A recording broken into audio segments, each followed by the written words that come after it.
নারায়ণগঞ্জে বিস্ফোরণে তিতাসের প্রতিবেদন আজ। মসজিদের পাশে গ্যাস লাইনে ৬ ছিদ্র।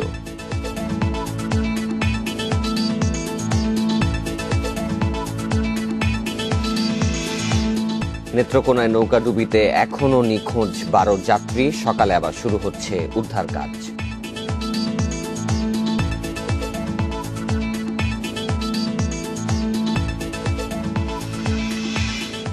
বাংলাদেশ ভারত পররাষ্ট্রমন্ত্রীদের বৈঠক এ মাসেই। সীমান্ত হত্যা, তিস্তা ইস্যুতে আলোচনা।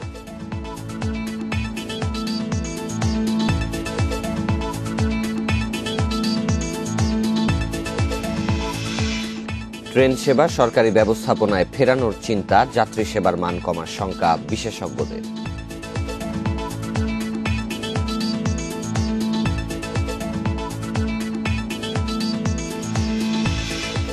এবং বরিশাল কারাগারে কন্ডেম সেলে দীর্ঘদিন বন্দী ৭৯ জন। নির্দিষ্ট সময়সীমা চান আইনজ্ঞরা।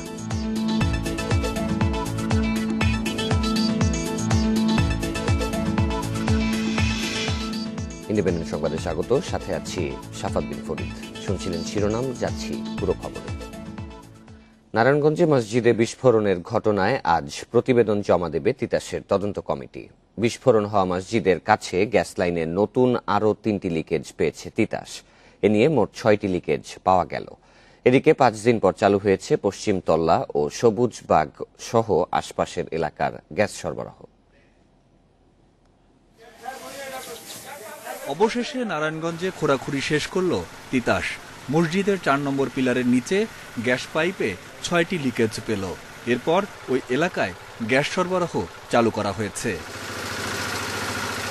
নির্মাণের সময় মসজিদের উত্তর পাশের ৪ নম্বর পিলারের নিচে গ্যাস পাইপ ক্ষতিগ্রস্ত হয়। পরে সেখান থেকেই লিকেজের সৃষ্টি হয় বলে দাবি তিতাসের তদন্ত কমিটির। আমাদের লাইনটাকে উপরে রেখে তারা লাইনের নিচ দিয়ে ওনারা ফাউন্ডেশনটা তৈরি করেছে এবং এই কাজগুলো করার সময় আমাদের পাইপলাইনের র্যাপিং নষ্ট করেছে। এই পাইপলাইনের র্যাপিংটা নষ্ট করার পরে বা নষ্ট করার জন্যে আমাদের গ্যাসের লাইন মাটির সংস্পর্শে এসে সেটা ছিদ্র হয়েছে, সেই ছিদ্র থেকে গ্যাস বের হয়েছে। এদিকে বিস্ফোরণের ঘটনায় তদন্ত শেষ করেছে তিতাসের কমিটি। বৃহস্পতিবার প্রতিবেদন দেওয়ার কথা জানিয়েছেন কমিটির প্রধান। আমাদের ফিজিক্যাল ইনভেস্টিগেশনটা ছিল, সেটা আমরা শেষ করেছি। এখন আমাদের ফাইল ওয়ার্ক রয়েছে। স্থানীয় 2টা কানেকশনের আমরা লোকজনদেরকে ডাকছি, যাদের আমাদের এখন সাক্ষাৎকার চলতেছে। আমরা এখান থেকে যাওয়ার পরেই আমরা এখন মানে আমাদের যে প্রতিবেদন যেটা বানানো দরকার সেটা আমরা বানাই কালকের মধ্যে চেষ্টা করছি জমা দেওয়ার জন্য। মসজিদ কমিটির বরাত দিয়ে তিনি আরো বলেন, মসজিদের 2টি বিদ্যুৎ লাইনের মধ্যে একটি ছিল অবৈধ। এছাড়া বিদ্যুতের লাইন পরিবর্তনের সময় বিস্ফোরণ ঘটে বলেও মনে করে তিতাস। Independent news desk. নেত্রকোনায় নৌকাডুবিতে এখনও নিখোঁজ অন্তত ১২ যাত্রী। কিছুক্ষণের মধ্যে তাদের উদ্ধারে কাজ শুরু করবে ফায়ার সার্ভিস। বুধবার সকালে কলমাকান্দার গুমাই নদীতে নৌকাডুবির ঘটনায় উদ্ধার হয় ১০ জনের মরদেহ। এই ঘটনায় ৫ সদস্যের তদন্ত কমিটি গঠন করেছে জেলা প্রশাসন। সুনামগঞ্জের ধর্মপাশা থানার মধ্যনগর থেকে ৩৬ যাত্রী নিয়ে নৌকাটি নেত্রকোনার ঠাকুরকোনায় যাচ্ছিল। পথে কলমাকান্দার রাজনগরে বালুবাহী ট্রলারের সঙ্গে নৌকাটির সংঘর্ষ হয়। এতে ডুবে যায় নৌকা। নৌকা গাড়ি বেরাইতেছিল, নৌকার একটু আগে উঠে 2টা নৌকা পিছনে ছিল। এই নৌকা আগে উঠে নৌকা পাথরে নৌকা টাক্কর খায়া নৌকা ডুবে গেছে। নৌকাটা উপর দিকে তুলছি, তুললে ভিতর থেকে এই 10 জন লাশ বাড়ি করা হয়েছে। ডুবে অ্যাক্সিডেন্ট হয়েছে, আমার কাকের উদ্ধার চাই, এখনো মৃত্যু দেহ হয় নাই। এ পর্যন্ত 10 জনের মরদেহ উদ্ধার করেছে ফায়ার সার্ভিস। এর মধ্যে 5 নারী ও 5 শিশু। নিখোঁজ রয়েছেন আরো অনেকে। 8 জনের মতো জীবিত উদ্ধার হয়েছে, কারণ সকলকে কিন্তু এখনো ফিজিক্যালি দেখা সম্ভব হয় নাই। যারা বেঁচে উঠতে পেরেছেন তাদের মধ্যে 2 জনের সঙ্গে আমাদের কথা হয়েছে এবং প্রত্যক্ষদর্শী যারা ছিলেন তাদের কারোর সঙ্গে কথা হয়েছে এবং সব মিলিয়ে তাদের বক্তব্যে যেটা আসে তাতে হয়তো বা আনুমানিক এটাতে 30 জনের মতো লোক কম বেশি থাকতে পারে। নিহত 9 জনের বাড়ি সুনামগঞ্জের ধর্মপাশায় এবং 1 জনের নেত্রকোনায়। মরদেহ পরিবারের কাছে হস্তান্তর করা হয়েছে। নিহতদের প্রত্যেকের পরিবারকে প্রাথমিকভাবে 10,000 টাকা করে দিয়েছে জেলা প্রশাসন। Independent news desk. নেত্রকোনা নৌকাডুবির ঘটনার বিষয়ে আরো বিস্তারিত জানাতে সেখান থেকে যুক্ত হবেন সহকর্মী লাভলু পাল চৌধুরী। লাভলু, নিখোঁজ যারা রয়েছেন তাদের উদ্ধারের বিষয়ে নতুন কি কোনো তথ্য পেয়েছেন, বিস্তারিত জানাবেন।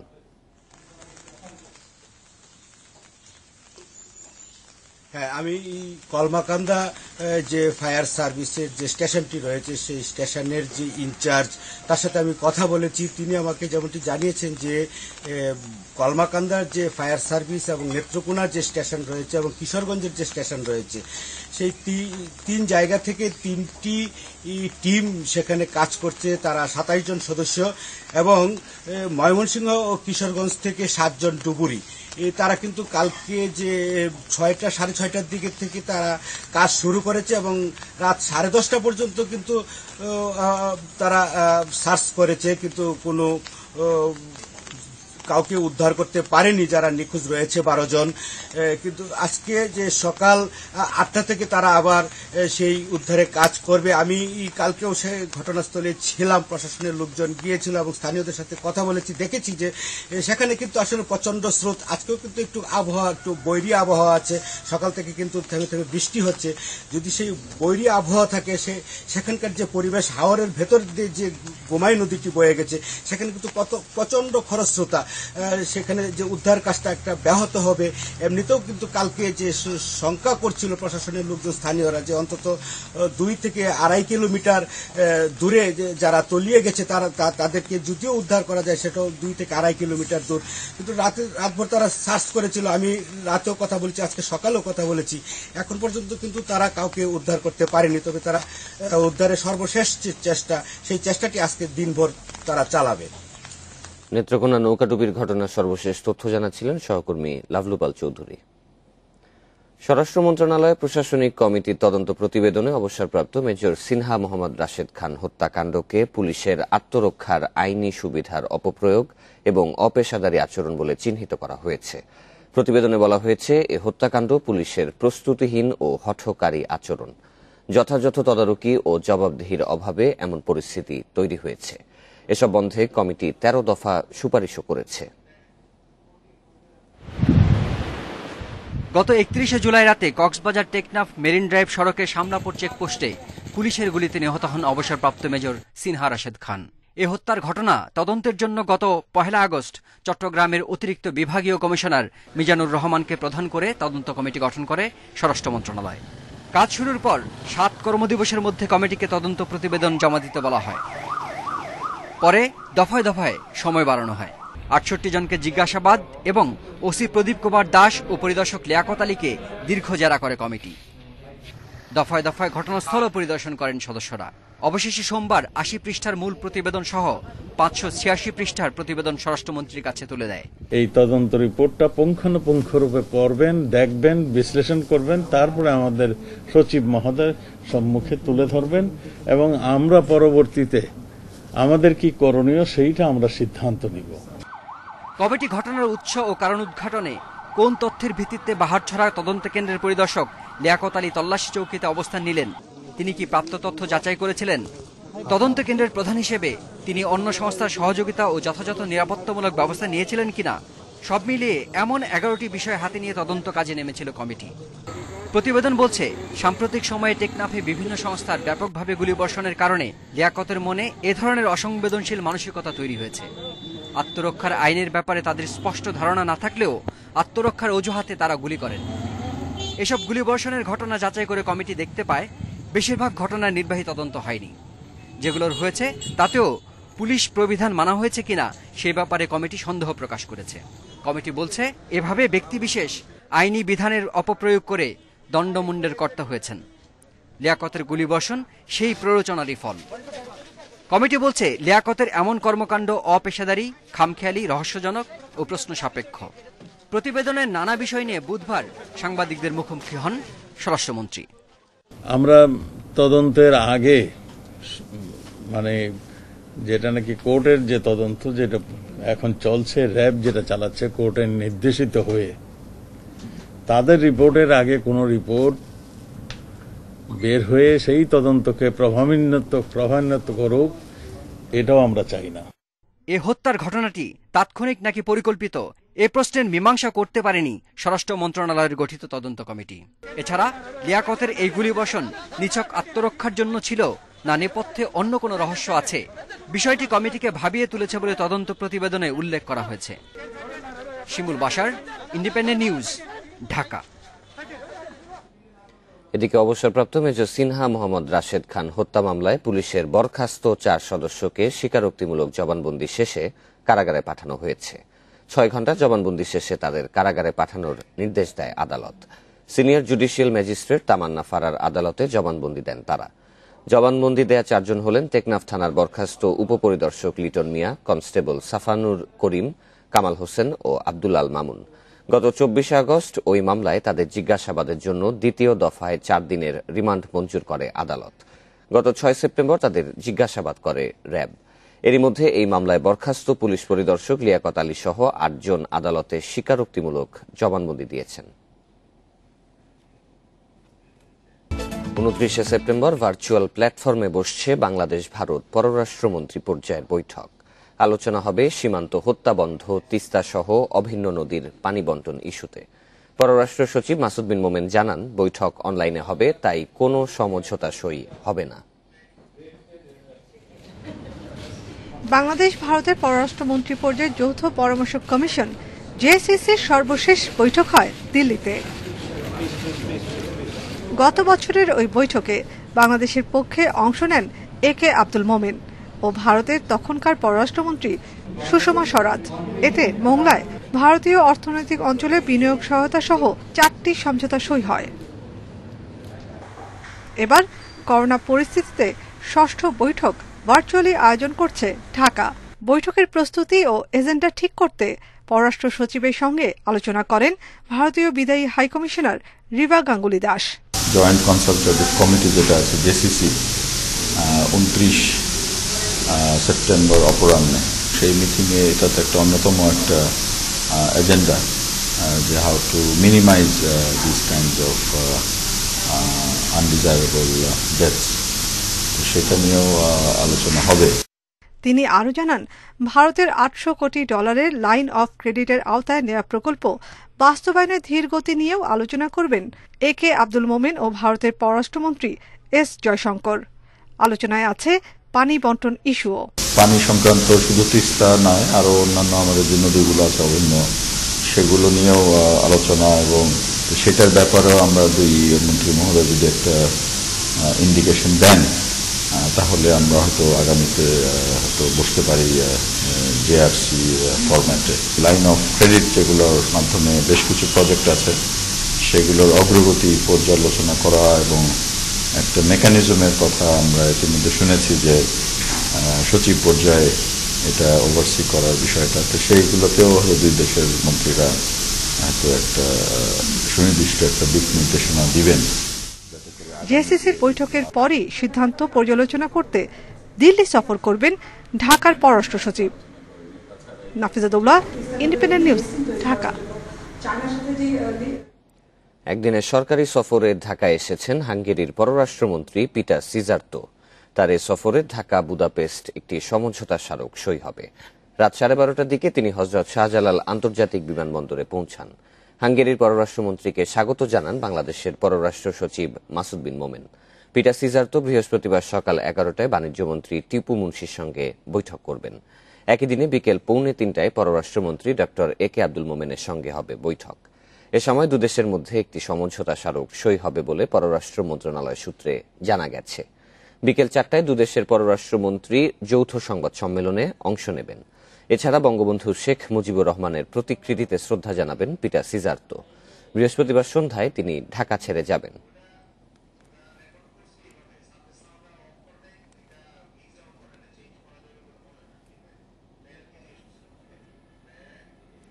ইউএনও ওয়াহিদার ওপর হামলাকারীরা যেই হোক ছাড় দেয়া হবে না বলে হুঁশিয়ারি জানিয়েছেন প্রধানমন্ত্রী শেখ হাসিনা।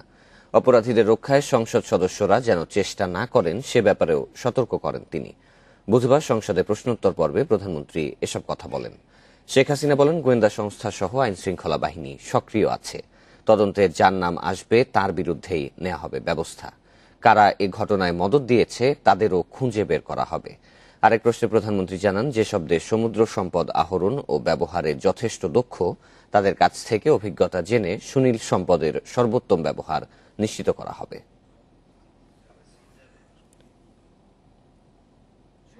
ইতিমধ্যে অপরাধী শনাক্ত করা বা যাদেরকে ধরা হয়েছে এবং এর পিছনে তাদের সাথে আরো কারা কারা আছে, কাদের মদতে করেছে সেটাও কিন্তু তদন্ত করা হচ্ছে এবং এটা খুব ভালোভাবেই তদন্ত হচ্ছে। তদন্তে কোনো ঘাটতি নেই এবং ঘাটতি হবে না। অপরাধীর ঠিকই শাস্তি পাবে, সে ব্যবস্থা করব, অন্তত এইটুকু আমি বলতে পারি। সংসদ সদস্যরাও যেন এ ধরনের অপরাধীদের কখনো রক্ষা করার চেষ্টা না করেন। এটা হলো অপরাধ যে করে আর অপরাধীদের রক্ষা করে সমানভাবেই তারা দোষী। বুয়েট ছাত্র আবরার ফাহাদ হত্যা মামলার অভিযোগ গঠনের শুনানি শেষ হয়েছে। বিচার শুরুর বিষয়ে আদেশ দেয়া হবে 15 সেপ্টেম্বর। বুধবার 1 নম্বর দ্রুত বিচার ট্রাইব্যুনালের বিচারক আবু জাফর মোহাম্মদ কামরুজ্জামান এদিন নির্ধারণ করেন। একই দিনে আসামিদের জামিন আবেদনের ওপরও শুনানি হবে। করোনাকালীন ছুটির পর আবরার হত্যা মামলার কার্যক্রম শুরু হয় 2 সেপ্টেম্বর। সেদিন 22 আসামির বিরুদ্ধে অভিযোগ পড়ে শোনানো হয়। পরে 13 জনের পক্ষে তাদের আইনজীবীরা অব্যাহতি আবেদনের শুনানি করেন। বুধবার বাকি 9 আসামির আবেদনের শুনানি শেষ হয়। এরপর রাষ্ট্রপক্ষের আইনজীবীরা এর বিরোধিতা করে আসামিদের বিরুদ্ধে অভিযোগ গঠনের আর্জি জানান। শুনানি শেষে বিচার শুরুর বিষয়ে আদেশের জন্য 15 সেপ্টেম্বর দিন ধার্য করে আদালত। মামলার বাকি 3 আসামি পলাতক। বুয়েটের শেরেবাংলা হলের আবাসিক ছাত্র ও তড়িৎ কৌশল বিভাগের 2য় বর্ষের শিক্ষার্থী আবরারকে গত বছরের 6 অক্টোবর রাতে নির্যাতন করে হত্যা করা হয়। অব্যাহতির আবেদনের সপক্ষে এই গ্রাউন্ডসগুলো এই মুহূর্তে বিবেচনার যোগ্য নয় এবং সেই ক্ষেত্রে কেবলমাত্র বিজ্ঞ আদালত প্রসিকিউশন ডকুমেন্টসের উপর নির্ভর করেই বিজ্ঞ আদালত এই চার্জ গঠনের বিষয়ে আদেশ প্রদান করবেন। বেসরকারি ব্যবস্থাপনায় ট্রেন নিয়ে নতুন পরিকল্পনার কথা জানালেন রেলপথ মন্ত্রী নুরুল ইসলাম সুজন। তবে কনজিউমার অ্যাসোসিয়েশনের শঙ্কা, বেসরকারি থেকে সরকারি ব্যবস্থাপনায় ফিরিয়ে আনলে যাত্রী সেবার মান কমতে পারে। তাই সরকারি ব্যবস্থাপনায় আনার আগে সেবার মান ভালো রাখা নিশ্চিত করার তাগিদ সংশ্লিষ্টদের। সবচেয়ে নিরাপদ ও সাশ্রয়ী পরিবহন হিসেবে পরিচিত ট্রেন, তবে সামগ্রিক সেবার মান নিয়ে প্রশ্ন ও অসন্তোষ বরাবরই। তকমা আছে লোকসানি খাতেরও। 1997 সালে প্রথম ঢাকা নারায়ণগঞ্জ পথে ট্রেন বেসরকারি ব্যবস্থাপনায় দেওয়া হয়। চলতি বছরের মার্চ মাসে রেলমন্ত্রী নুরুল ইসলাম সুজন মন্ত্রণালয়ের কিছু ভাবনা তুলে ধরেন। জানান, বেসরকারি ব্যবস্থাপনায় ট্রেন চালানো নিয়ে নতুন পরিকল্পনা। আমরা আশা করছি আমাদের লোকবলের যে ঘাটতি এটা অনেকখানি সমাধান হবে এবং আমাদের 104টি স্টেশন নতুন করে চালু করা সহ পর্যায়ক্রমিকভাবে আমাদের যে বেসরকারি খাতে যে কয়েকটি ট্রেন এখন পর্যন্ত আমরা লিজের মাধ্যমে যেগুলো চলাচল করছে, এই সমস্ত ট্রেনগুলো আমরা রেলের সরাসরি নিয়ন্ত্রণে আমরা নিয়ে আসবো। কয়েক বছর আগেও বেসরকারি ব্যবস্থাপনায় চলত শতাধিক ট্রেন, কিন্তু বর্তমানে এর সংখ্যা 45। সরকারি ব্যবস্থাপনার চেয়ে বেসরকারি ব্যবস্থাপনায় চলা ট্রেনের সেবার মান নিয়ে যাত্রীদের সন্তুষ্টি অপেক্ষাকৃত বেশি। এ বিষয়টি বিবেচনায় রাখার তাগিদ কনজিউমার অ্যাসোসিয়েশন অব বাংলাদেশ ক্যাবের। সরকার যদি বেসরকারি খাতের মতোই সেবা দিতে পারে, এটা অযৌক্তিক হবে না। তবে সেবার মানের যদি অবনতি হয়, সেক্ষেত্রে আবার পূর্বাবস্থায় ফিরে যাওয়াটা সুবিবেচিত হবে বলে মনে করি। ট্রেন বেসরকারি ব্যবস্থাপনা থেকে সরকারি ব্যবস্থাপনায় ফিরিয়ে আনার আগে যাত্রী সেবার সব দিক ভেবে দেখা উচিত বলে মনে করেন বেসরকারি উদ্যোক্তারা। এই ব্যাপারে আমার কিছু বলার নেই, তবে আমার এতটুকু বলার আছে, এই জাতীয় সিদ্ধান্ত চূড়ান্তভাবে নেওয়ার আগে অবশ্যই যেন যাত্রীদের মতামত নেওয়া হয় বা জিনিসটা যেন আরও একটু বেশিভাবে এটা নিয়ে একটু রিসার্চ করা হয় যে মানুষজন যেন সেবা থেকে বঞ্চিত না হয়। যাত্রী সহ সংশ্লিষ্ট সবাই মনে করেন, যে ব্যবস্থাপনাতে ট্রেন চলুক সবার আগে নিশ্চিত করতে হবে যাত্রী সেবার মান। শাহাদাত স্বপন, ইন্ডিপেন্ডেন্ট নিউজ, ঢাকা। মামলা দ্রুত নিষ্পত্তি না হওয়ায় বছরের পর বছর ধরে বরিশাল কেন্দ্রীয় কারাগারের কন্ডেম সেলে দিন কাটাচ্ছেন মৃত্যুদণ্ডপ্রাপ্ত ৭৯ কয়েদি। বিষয়টি দ্রুত সমাধানের দাবি স্বজনদের। আর আইনজ্ঞরা বলছেন, মৃত্যুদণ্ডপ্রাপ্ত আসামিদের সর্বোচ্চ কতদিন কন্ডেম সেলে রাখা যাবে সে বিষয়ে সুনির্দিষ্ট সময়সীমা থাকা প্রয়োজন। বরিশালে কাউনিয়া এলাকার এক যুবককে হত্যার দায়ে 2007 সালে মৃত্যুদণ্ড দেওয়া হয় ওই এলাকার বাসিন্দা মাসুদ রানা ও তার মামা তারেক হাসানকে। সেই থেকে এখন পর্যন্ত তারা রয়েছেন কন্ডেম সেলে। মামলাটি আটকে আছে উচ্চ আদালতে। মামলা চালাতে গিয়ে অনেক আগেই ভিটে ছাড়া হয়েছে পরিবারটি। আমার পুরো নির্দেশ এই থাকে তোমার বাবা ছাড়িয়ে দাও, আর আমার কষ্ট দেওয়া না। বাবা মা যে জমি রেখে গেছে সেই জমি বিক্রি করে এই মামলা পরিচালনা করি। এখন আমরা মনে করেন এক হিসেবে ভাইও হারা, আবার মনে করেন ভিটাও হারা। 2003 সাল থেকে কন্ডেম সেলে বন্দী ফাঁসির দণ্ডপ্রাপ্ত পটুয়াখালীর ফোরকান। 16 বছর ধরে কন্ডেম সেলে রয়েছে উজিরপুরের শহীদুল সহ আরও 4 জন। সব মিলিয়ে বরিশাল কেন্দ্রীয় কারাগারে 10 থেকে 17 বছর ধরে কন্ডেম সেলে আছেন 16 জন। আইনজ্ঞরা বলছেন, বছরের পর বছর ধরে আলো বাতাসহীন কন্ডেম সেলে মৃত্যুদণ্ডপ্রাপ্তদের আটকে রাখা এক অপরাধে দুবার সাজা ভোগের শামিল। তাই কন্ডেম সেলে রাখার সর্বোচ্চ সময়সীমা নির্দিষ্ট করে নতুন আইন করার তাগিদ তাদের। কারণে এই মামলাগুলো আসলে চলে আসছে। এটা ন্যায় বিচার, স্বাধীন রাষ্ট্রে ন্যায় বিচার পরিপন্থী বলে আমি এটা মনে করি। ন্যায় বিচারের স্বার্থে এই বিচার ব্যবস্থাগুলো বিলম্ব না করে অ্যাটর্নি জেনারেল অফিস এবং চিফ জাস্টিসের অফিস সমন্বয়ে তারা দ্রুত এগুলো নিষ্পত্তির জন্য ব্যবস্থা নিতে পারে। বছরের পর বছর ধরে অনেকেই কারাগারে আটকে থাকার কথা স্বীকার করে কারা কর্তৃপক্ষ বলছে, মামলার নিষ্পত্তির বিষয়টি উচ্চ আদালতের এখতিয়ার। ফাঁসির আসামির যাবতীয় সিদ্ধান্ত বিজ্ঞ আদালতের উপরে নির্ভর করে। আপনি জানেন যে অনেক আসামি আছে যারা নিম্ন আদালত হতে সাজাপ্রাপ্ত ফাঁসির আদেশ হওয়ার পরে ওনারা মহামান্য হাইকোর্টে শরণাপন্ন হয়েছেন। ফাঁসির দণ্ডপ্রাপ্ত বন্দী অর্থাৎ কন্ডেম সেলে যে বন্দী থাকবে তাদের সাথে সাধারণ বন্দীদের কোনো প্রকার যোগাযোগের সুযোগ নেই। সেই ক্ষেত্রে তাদের শুধুমাত্র কন্ডেম সেল এলাকার মধ্যে তাদেরকে আবদ্ধ রাখতে হয়। বর্তমানে 3 নারী সহ 79 জন আসামি বরিশাল কেন্দ্রীয় কারাগারের কন্ডেম সেলে বন্দী আছেন। Independent news desk. বিমানবন্দরে উন্নয়ন ও নিরাপত্তা ফি আরোপ প্রবাসী কর্মীদের জন্য বাড়তি বোঝা হিসেবে দেখছেন বিশেষজ্ঞরা। তারা বলছেন, এতে আকাশযাত্রার খরচ বাড়লেও বাড়ছে না সেবার মান। বেসামরিক বিমান চলাচল কর্তৃপক্ষ বলছে, বিমানবন্দরে নিরাপত্তার জন্য আধুনিক যন্ত্র স্থাপন করা হচ্ছে, আর এর জন্যই যাত্রীদের কাছ থেকে নেওয়া হচ্ছে উন্নয়ন ও নিরাপত্তা ফি। দেশের ভেতরে ও বাহিরে ভ্রমণের ক্ষেত্রে যাত্রীদের জন্য উন্নয়ন ও নিরাপত্তা ফি কার্যকর হয় গত 16 আগস্ট থেকে। এতে দেশের ভেতরে ভ্রমণের জন্য 170 টাকা, সার্কভুক্ত দেশে 920 টাকা ও অন্যান্য দেশের ক্ষেত্রে গুনতে হচ্ছে অতিরিক্ত 1700 টাকা। সেবার মান না বাড়িয়ে এ ধরনের ফি অযৌক্তিক বলছেন বিশেষজ্ঞরা। তাদের মতে, এমনিতেই করোনার জন্য স্বাভাবিক সময়ের চেয়ে অনেক বেশি দামে টিকিট কিনতে হচ্ছে প্রবাসীদের, তার উপর এই ফি খরচের বোঝা বাড়াচ্ছে। এইটা আমার মনে হয় সময় চিন্তা করা উচিত ছিল, এটা বাড়বে কি বাড়বে না। তবে এটা ঠিক যে ডেভেলপমেন্ট তো করতেই হবে, এভিয়েশনে ডেভেলপমেন্ট করার জন্য তো খরচ আছেই, কিন্তু সেই সাথে আমাদের চিন্তা করতে হবে যে এই চার্জগুলো এই মুহূর্তে নেওয়াটা কতটুকু জাস্টিফাইড আছে কিনা। ঢাকা বিমানবন্দরের সেবার মান থেকে আরম্ভ করে লাগেজ আরম্ভ করে সবকিছু আমরা কম বেশি জানি। তো সেই ক্ষেত্রে নতুন নতুন ফি চাপিয়ে দিলে যেটা হবে যে দিন শেষে সেটা প্রবাসীদের একটা বাড়তি বোঝা হয়ে যাবে। তারা তো জীবন জীবিকার তাগিদে সে হয়তো এটা দিতে বাধ্য হবে। প্রবাসীদের সেবা বৃদ্ধির জন্য বিমানবন্দরে হেল্প ডেস্ক খুব শিগগিরই স্থাপন করা হবে বলে জানিয়েছে বেসরকারি বিমান চলাচল কর্তৃপক্ষ। আমরা এখানে হেল্প ডেস্ক দিয়েছি, আমরা হেল্প ডেস্কের লোক নিয়োগ করতে যাচ্ছি, বৃদ্ধদের জন্য আলাদা বসার ব্যবস্থা করছি। অনেকে ফর্ম ফিল আপ করতে পারে না, তাদেরকে সাহায্য করার জন্য এগুলা অনেক ধরনের প্রজেক্ট আমরা হাতে দিয়েছি। প্রবাসী কল্যাণ মন্ত্রণালয়ের হিসেবে বিশ্বের বিভিন্ন দেশে কাজ করছেন প্রায় 1 কোটি প্রবাসী। তাদের একটি বড় অংশের অভিযোগ, দেশের বিমানবন্দরে কাঙ্ক্ষিত সেবা পান না তারা।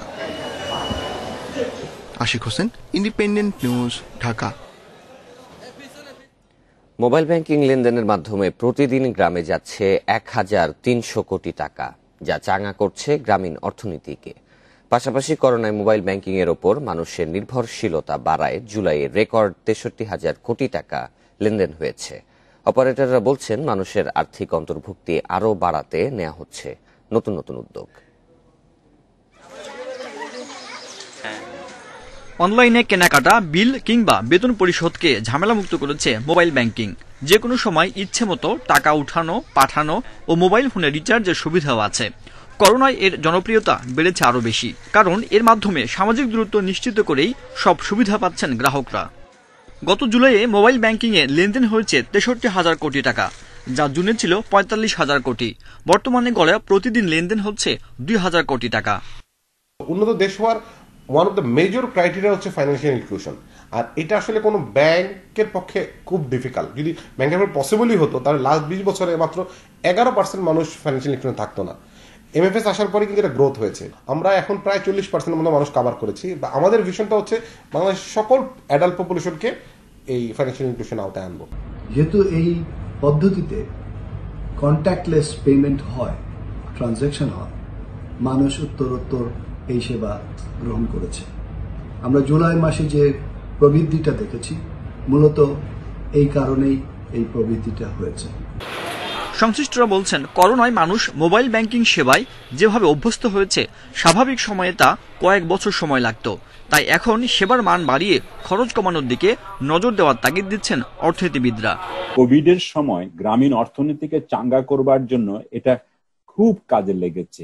অন্তত 1300 কোটি টাকা প্রতিদিন শহর থেকে গ্রামে যাচ্ছে এবং এতে গ্রামীণ অর্থনীতি, বিশেষ করে গ্রামীণ যে ভোগের পরিমাণ বাড়ছে এবং ভোগ বাড়লে পরেই চাহিদা বাড়ে। বর্তমানে মোবাইল ব্যাংকিং এর গ্রাহক সংখ্যা দাঁড়িয়েছে 9.25 কোটিতে, আর এর মধ্যে 4.25 কোটি সক্রিয় গ্রাহককে সেবা দিচ্ছেন 10 lakh agent. Sajjad Hossain, Independent News, Dhaka. নামের মিলই কি কাল হয়েছিল চট্টগ্রামের বায়েজিদের স্কুল ছাত্র জয়নালের? বন্দুকযুদ্ধে সে নিহত হওয়ার 1 বছর পর উঠেছে এ প্রশ্ন। জয়নালকে নিহত দাবি করে একটি হত্যা চেষ্টা মামলা থেকে অব্যাহতির আবেদন এবং পরে আরেক জয়নালের আদালতে হাজিরা উস্কে দিয়েছে সন্দেহ। 2019 সালের সেপ্টেম্বরে এলাকায় একটি মারামারির ঘটনায় বায়েজিদ থানা পুলিশ বাড়ি থেকে তুলে নেয় স্কুল ছাত্র জয়নালকে। পরদিন স্থানীয় একটি হাসপাতালে পাওয়া যায় তার মরদেহ। পুলিশ জানায় বন্দুকযুদ্ধে তার মৃত্যু হয়েছে। সে মাসেই 2018 সালের একটি চুরি ও হত্যা চেষ্টা মামলার অভিযোগপত্র আদালতে জমা দেয় পুলিশ। সেখানে দাবি করা হয় মামলার আসামি জয়নাল বন্দুকযুদ্ধে নিহত হয়েছেন। চলতি বছরের ফেব্রুয়ারিতে ওই মামলার শুনানির দিন আইনজীবীর মাধ্যমে আদালতে সশরীরে হাজির হন আরেক জয়নাল। এতে প্রশ্ন উঠে, তবে কি নামে মিল থাকায় বন্দুকযুদ্ধে প্রাণ গেছে স্কুল ছাত্র জয়নালের? বাদী বলে যে মোহাম্মদ জয়নাল সে জীবিত, আমি প্রত্যেকদিন তাকে ঘোরাঘুরি করতে দেখি এবং সে কোডও আছে। চুরি ও হত্যা চেষ্টা মামলায় স্কুল ছাত্র জয়নালের কোনো সংশ্লিষ্টতাই ছিল না দাবি তার পরিবারের। তার মায়ের অভিযোগ, স্থানীয় ওয়ার্ড কাউন্সিলর মোবারকের সঙ্গে দ্বন্দ্বের জেরে তাকে তুলে নিয়ে বন্দুকযুদ্ধে হত্যা করা হয়েছে। সকালবেলা উঠছি, গেছি থানাতে, আমার ছেলে দেখি কে বলতেছে এই মোবারক আলীর ফিয়েছে শামসু, আপনার ছেলে কি নাম ঠিকানা নিছে। এখন পুলিশ বলছে তদন্ত কর্মকর্তার ভুলের কারণে তৈরি হয়েছে বিভ্রান্তি। এরই মধ্যে অভিযুক্ত তদন্ত কর্মকর্তাকে বরখাস্ত করা হয়েছে। এই ঘটনাটি আমাদের নজরে আসার সাথে সাথে আমরা তাকে সাময়িক বরখাস্ত করেছি। এইখানে বিভাগীয় মামলা, তার বিরুদ্ধে বিভাগীয় মামলা রুজু হবে এবং আরেকটি রিপোর্ট পাওয়ার পরে অন্য যদি কেউ জড়িত থাকে সেই তার ব্যাপারে ব্যবস্থা গ্রহণ করা হবে। ভবিষ্যতে এই ধরনের যদি কেউ কার কাছ থেকে অসতর্কমূলক কোনো ধরনের বা দুরভিসন্ধিমূলক যদি কোনো ধরনের কার্যক্রম পাওয়া যায়, তাৎক্ষণিকভাবে তাকে তার বিরুদ্ধে বিভাগীয় ব্যবস্থা গ্রহণ করা হবে। স্কুল ছাত্র জয়নাল হত্যার সুষ্ঠু বিচার চেয়েছে তার পরিবার। Independent news desk. দীর্ঘদিন ধরে প্রভাবশালীদের দখলে থাকা খাস জমি উদ্ধারে তৎপর হয়েছে নরসিংদী প্রশাসন। 1 মাসে মাধবদী ও পাশের ইউনিয়নে উদ্ধার হয়েছে কয়েক কোটি টাকা মূল্যের খাস জমি, ফলে খুশি স্থানীয়রা। খাস জমি উদ্ধার হওয়ায় সরকারের রাজস্ব বাড়ার পাশাপাশি ভূমিহীনদের জমি বরাদ্দ দেওয়ার সুযোগ সৃষ্টি হয়েছে। নরসিংদীর শত শত একর জমি দীর্ঘদিন ধরে রয়েছে প্রভাবশালীদের দখলে। এসব জমিতে অবৈধভাবে গড়ে উঠেছে দোকানপাট, বাসাবাড়ি, শিল্প কারখানা সহ নানা ধরনের স্থাপনা। কোথাও কোথাও খাল ও নালা দখল করায় পানি নিষ্কাশনের প্রতিবন্ধকতা সৃষ্টি হয়েছে। দীর্ঘদিন উদাসীন থাকলেও অবশেষে সরকারি স্বার্থ, সম্পত্তি রক্ষা এবং সংরক্ষণের লক্ষ্যে এসব খাস জমি দখলমুক্ত করতে তৎপর হয়েছে প্রশাসন। ধারাবাহিক অভিযানে দখলমুক্ত হয়েছে প্রচুর সরকারি জমি। দীর্ঘদিন যাবৎ সরকারের এই জায়গা থেকে রাজস্ব আয় থেকে বঞ্চিত। এখানে মিল ভেটকিরি ছিল, সরকারি জায়গার মধ্যে নিশাক মিশান টাঙ্গাই দিয়া সরকারি জায়গা সরকারি লোকেরা নিয়ে গেছে। নরসিংদীর জেলা প্রশাসকের নির্দেশে 10 আগস্ট থেকে শুরু হয় খাসজমি উদ্ধার অভিযান। এক মাসে কয়েক দফায় পরিচালিত উচ্ছেদ অভিযানে দখলমুক্ত করা হয় প্রায় 11 একর খাসজমি। এই জায়গাগুলোতে ক্ষেত্র বিশেষে তারা কিন্তু পুকুর বা ফার্ম, মুরগির ফার্ম, গরুর ফার্ম এবং কেউ কেউ কিন্তু ইন্ডাস্ট্রি করেছে। আপনারা দেখেছেন আমাদের পাইকারছড়ে কিন্তু পাওয়ারলুম পর্যন্ত কিন্তু তারা এখানে স্থাপন করেছে। কেউ কেউ বাসাবাড়ি নির্মাণ করে কিন্তু এগুলো ভাড়াও দিয়েছে। খাসজমি উদ্ধার করায় বেড়েছে সরকারের রাজস্ব আদায়ের সুযোগ। এছাড়া ভূমিহীনদের মধ্যে আরো বেশি জমি বরাদ্দ দেওয়া সম্ভব হবে বলেও জানান জেলা প্রশাসক। বিগত 2.5 বছরের যদি পরিসংখ্যান দেই তাহলে বিগত 2.5 বছরে উদ্ধার করা হয়েছে আমাদের প্রায় 21 একর, কিন্তু গত 2 মাসে আমরা উদ্ধার করেছি প্রায় 17 একর। গত 2.5 বছরে নরসিংদী জেলায় খাসজমি উদ্ধার হয়েছে প্রায় 21 একর। Independent news desk. খাসজমি উদ্ধারের বিষয়ে আরো জানাতে এবার নরসিংদী থেকে যুক্ত হচ্ছেন সহকর্মী আসাদুজ্জামান। আসাদ, নরসিংদীতে যে সকল খাসজমি উদ্ধার হয়েছে সেগুলো নিয়ে যে তৎপরতা, সে বিষয়ে স্থানীয়দের মতামত কি, আর প্রশাসনও বা কি কি উদ্যোগ নিচ্ছে?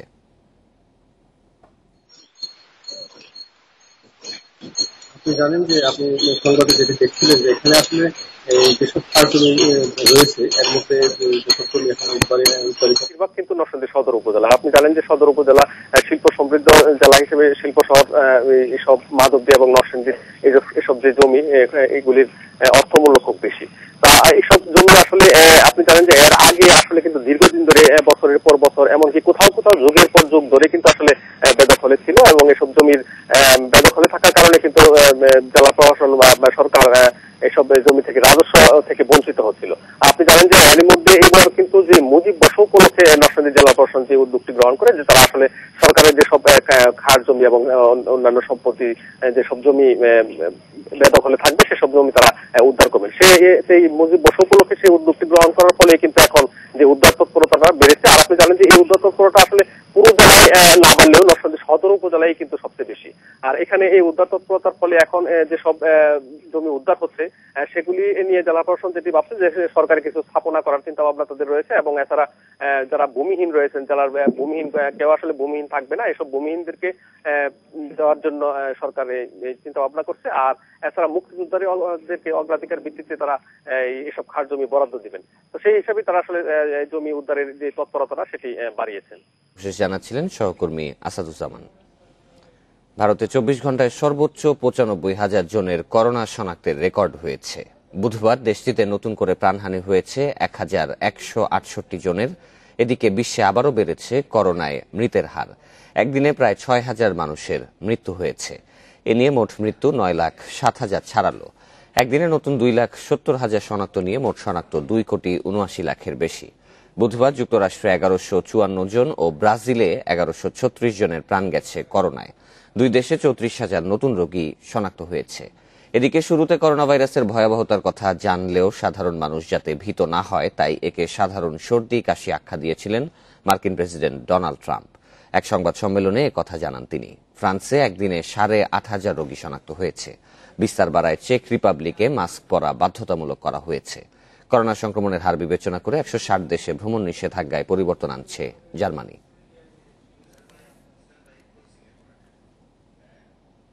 আর এই ছিল এখনকার সংবাদে। ইন্ডিপেন্ডেন্ট টেলিভিশনের সব খবর আরো বিস্তারিত জানতে চোখ রাখুন ফেসবুক, ইউটিউব এবং টুইটারে। ধন্যবাদ সবাইকে।